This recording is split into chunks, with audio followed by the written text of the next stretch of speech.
Hi everybody, Christopher Nejman. Now you're looking at the standard straight stitch zigzag foot for a Singer 401A vintage. And what you're looking at here is standard construction thread sewn on leather.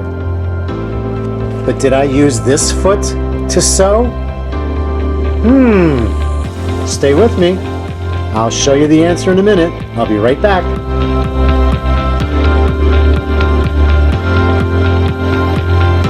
Welcome back, everybody. Okay, so this is the foot that I used to sew leather on my Singer vintage Singer 401A. This is a slant shank machine. This foot I bought on eBay. I found it on eBay, and it's attached to an ankle, so you unscrew the ankle just like this one, okay? And it goes on. What this allows you to do, this is either called a Teflon foot or a non-stick foot. What it allows you to do is to be able to slide and glide on that leather as you're sewing. Now, here's a trick to sewing leather.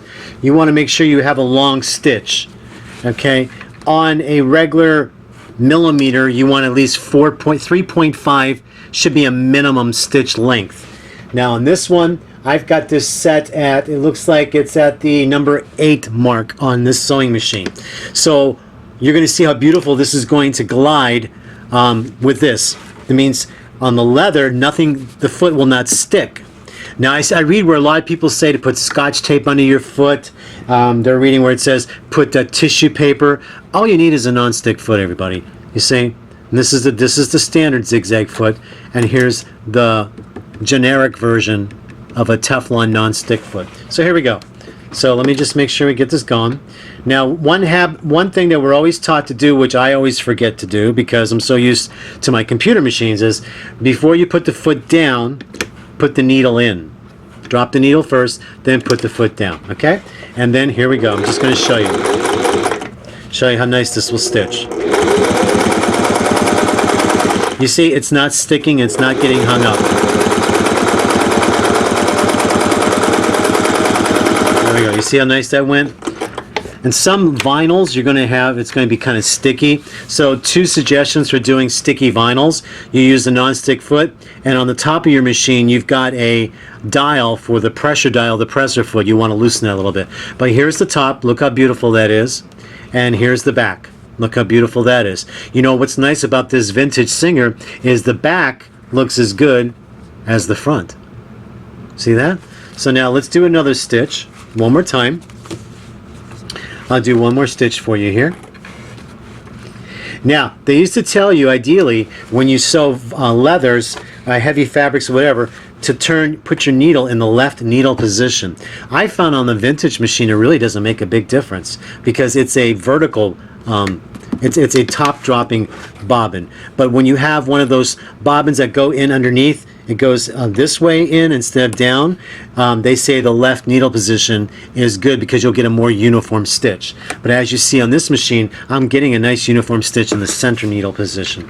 But just for the heck of it, let's just go to the left needle position and we'll see what happens here. Here we go.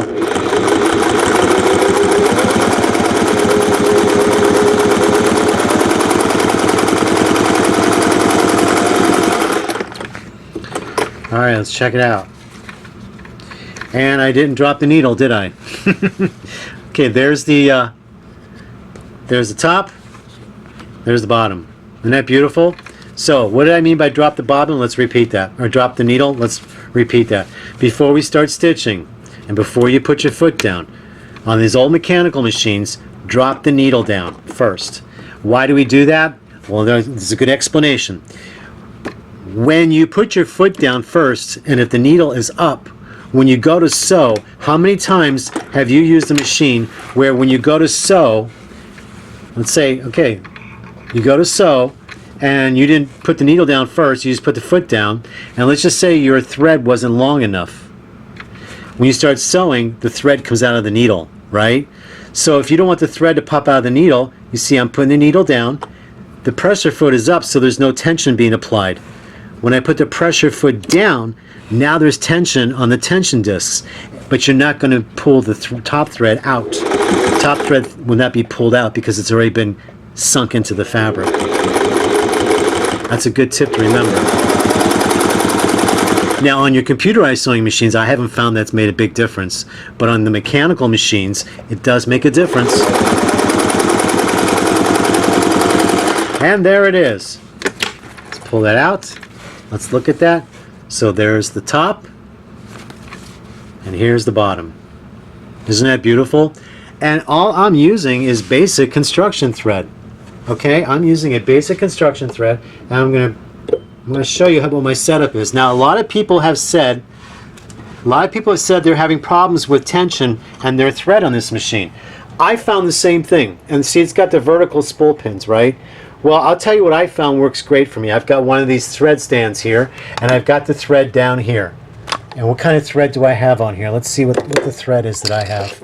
The thread I have here is, oh my God, it's Walmart thread. Ha ha! It's Walmart thread. This is when Walmart used to put their name on threads, and it's made in USA. You see, that's a made in USA thread. But isn't that something? This old Walmart thread is on here that I'm using. And see, I put a spool cap on here so it doesn't get caught on the...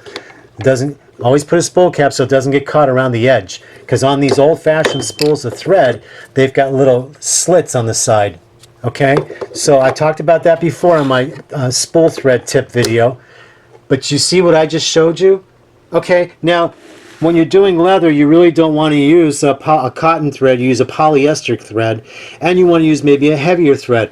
But I just proved a point to you that when people say, oh, that's bad thread, it's not good thread, you know? Well, guess what? I've been using that thread on my projects, for my home projects, for a long time, and this is what we got. So let's just cut those myths that people are saying, how they badmouth products and stuff.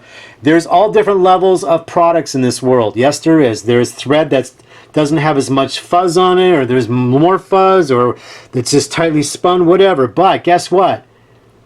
Sometimes when you use fuzzy thread, the best way to use fuzzy thread is when you're doing free motion embroidery or decorative stitching. You want to fill in those gaps and make it thicker looking. But right here you can see I got no fuzz. There is no fuzz on this thread. You see that? That's that Walmart thread. No fuzz on this thread. Right? You witnessed it here. Till my next video, everybody. You take care. And as they used to say, and we still say, happy sewing!